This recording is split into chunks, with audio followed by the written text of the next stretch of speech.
Hi there, South Florida. Morning meteorologist Julie Durda. It is a beautiful start to the day. We've got temperatures much warmer, though, than what we woke up to yesterday and basically over the weekend, thanks to an east-southeast breeze. Temperatures are in the upper 60s and low 70s. We should be waking up to the lower 60s, but you know what, with a picture like this, it really doesn't matter what it feels like, because as you walk out the door, you're being embraced with lots of sunshine. Just beautiful start.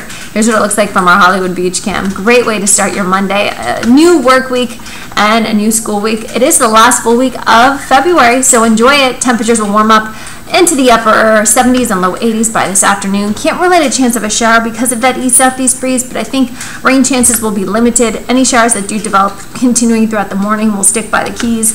By the afternoon, we could see some inland storms. Enjoy it because rain chances really increase going into the middle part of the work week due to a cold front in an area of low pressure that'll be moving in. And you can see late day storms are expected after we could deal with record heat Wednesday afternoon.